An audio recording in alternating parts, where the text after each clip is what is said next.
Assalamualaikum dan selamat datang ke Pala Bola News. Seperti biasa, Pala Bola News akan menyajikan berita bola sepak terbaik kepada anda semua pada setiap hari.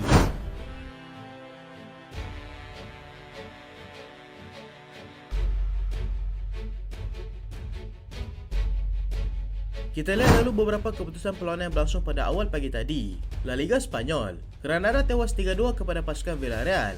Dan berikut adalah kedudukan semasa La Liga di Spanyol.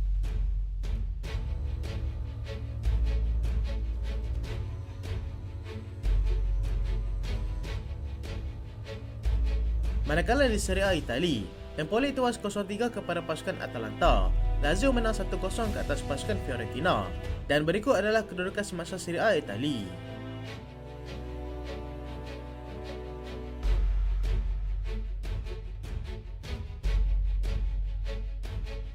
Kita mulakan dengan perkembangan bola sepak di arena tempatan.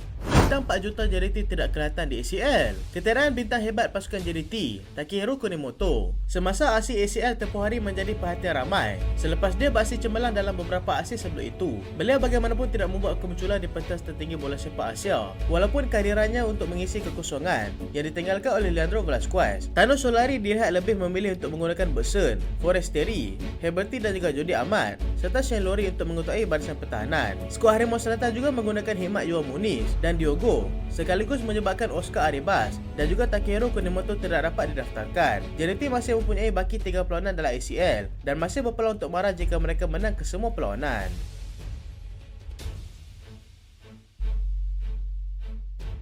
Panggon penjelaskan kesilapan pasukan di Pesta Bola Merdeka. Ketua Jurulatih Negara, Kim Panggon, mempunyai pendapat tersendiri mengenai aspek persembahan yang ditampilkan oleh skuad kendaliannya di Pesta Bola Merdeka tempoh hari. Pengendali kelahiran Korea Selatan itu terpaksa menelan hakikat apabila Harimau Malaya terpaksa tewas 0-2 kepada pasukan Tajikistan yang berada di tangga ke-110 FIFA. Malaysia sebelum itu berjaya memandang cabaran India yang mempunyai ranking yang lebih tinggi berbanding pasukan Tajikistan. Kesilapan individu pada aksi getik itu menyaksikan mereka terpaksa menanggung kekalahan. Namun Kim Panggon tetap memuji impak yang dipamerkan oleh anak buahnya. Beliau juga tidak mahu kesilapan tersebut menghantui para pemainnya kerana mereka masih mempunyai masa untuk memperbaiki kelemahan tersebut dengan mengambilnya sebagai satu pengajaran yang amat berguna. Beliau mengakui yang tekanan tinggi merupakan punca utama mengapa anak buahnya melakukan kesilapan tersebut. Namun dia tetap berpuas hati dan merasakan semuanya masih berjalan mengikut apa yang dirancang.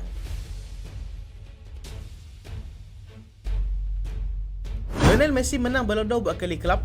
Lionel Messi menepati ramalan apabila dia menggondol anugerah Ballon d'Or buat kali ke-8 pada awal pagi tadi. Bintang Argentina yang berusia 36 tahun itu meneruskan Erling Haaland, Kevin De Bruyne dan juga Kylian Mbappe yang memberikan saingan cukup sengit untuk merebut anugerah tersebut. Kejayaannya membawa pasukan Argentina menjulang Piala Dunia di Qatar pada hujung tahun lalu ternyata membuka peluang kepadanya untuk meraih anugerah individu paling berprestij dalam dunia bola sepak pada ketika ini. Beliau juga berjaya menjadikan gol pada setiap peringkat ketika aksi di Qatar itu sebelum menewaskan pasukan Perancis dalam penentu sepakan penalti. Messi juga membantu pasukan PSG untuk menjulang kejuaraan Liga sebelum dia mengambil keputusan untuk berhijrah ke pasukan Inter Miami dalam musim berikutnya.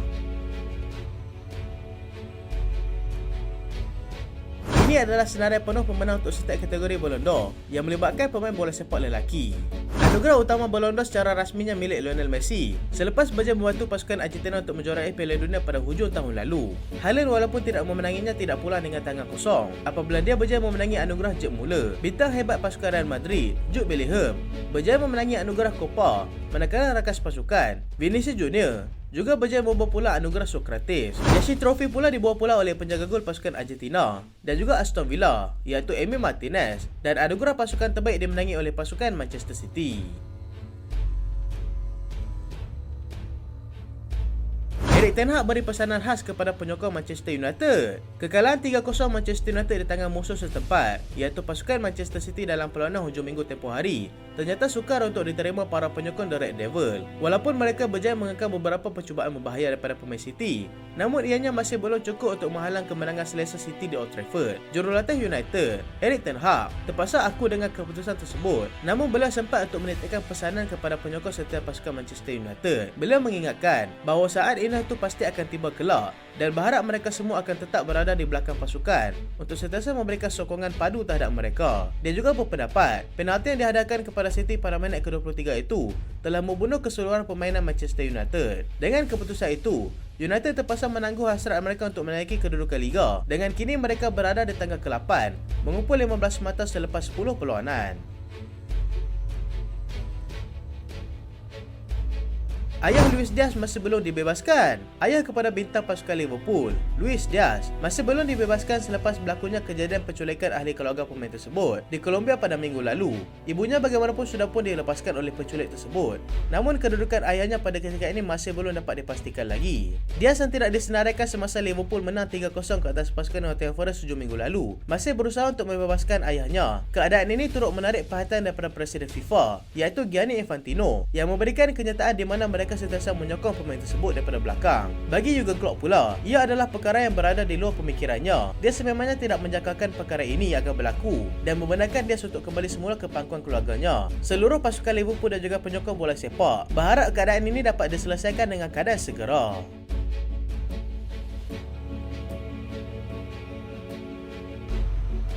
Luis Rubiales kena gantung 3 tahun. Bekas Presiden Persatuan Bola Sepak Sepanyol, Luis Rubiales, dikenakan pergantungan selama 3 tahun selepas isunya mencium pemain bola sepak wanita Sepanyol, iaitu Jenny Hermoso. Hermoso kemudiannya membuat laporan mengenai perkara tersebut, di mana menyebabkan Rubiales didakwa di bawah atas serangan seksual. Rubiales bagaimanapun sudah memohon maaf di atas kejadian itu, serta telah meletakkan jawatan sebagai Presiden Bola Sepak Sepanyol, sebab saja isu tersebut menjadi sensasi antarabangsa. Sehubungan dengan itu, FIFA mengambil tindakan untuk menggantung Luis Rubiales daripada terlibat dengan mana-mana aktiviti bola sepak selama 3 tahun akibat daripada perlakuan yang memalukan tersebut.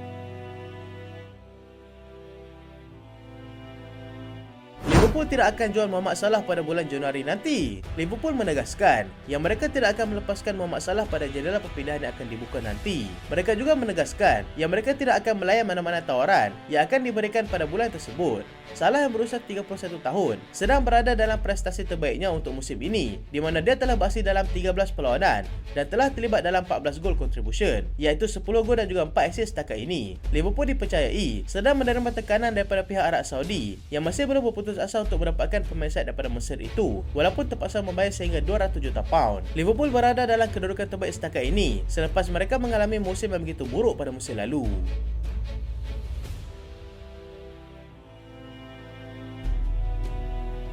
Spurs bersaing dengan Arsenal untuk dapatkan Victor Nelson. Spurs dilaporkan sedang bersaing hebat dengan pasukan Arsenal untuk cuba membawa masuk pemain daripada Galatasaray, iaitu Victor Nelson. Spurs dan juga Arsenal dilihat sedang memperkuatkan lagi barisan pertahanan mereka yang pada ketika ini sedang dilanda oleh krisis kecederaan. Pemain tersebut dinilai sebanyak 17 juta pound dan kedua pasukan tersebut akan cuba mendapatkannya pada bulan Januari nanti.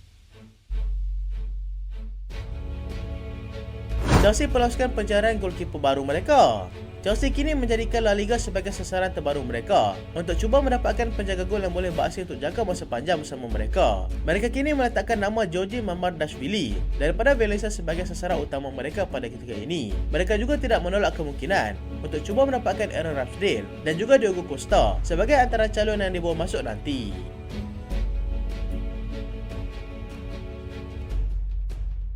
AS Roma sedia tukar Abraham dengan Lukaku.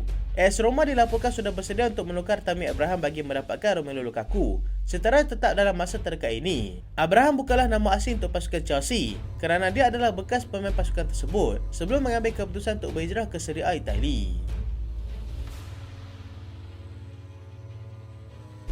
Barcelona sahkan akan dapat Vitor Roque pada Januari nanti. Pihak pengurusan tertinggi pasukan Barcelona mengesahkan yang mereka akan membawa masuk pemain Atletico Paranes, iaitu Vitor Roque pada Januari nanti, walaupun masih berdepan dengan masalah kewangan yang belum selesai.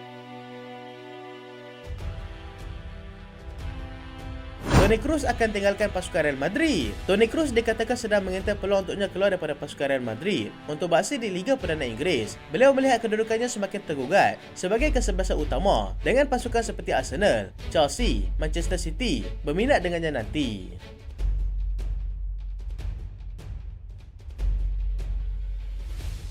Jamal Musiala dedahkan akan berpindah pada Januari nanti. Pemain pasukan Bayern Munich, Jamal Musiala, mendesak akan berhijrah pada bulan Januari nanti sekiranya situasinya bersama pasukan keandalan Thomas Tuchel masih lagi tidak berubah. Liverpool, Manchester City dan juga pasukan Real Madrid dilihat antara pasukan yang bersedia untuk mendapatkan khidmatnya pada ketika ini.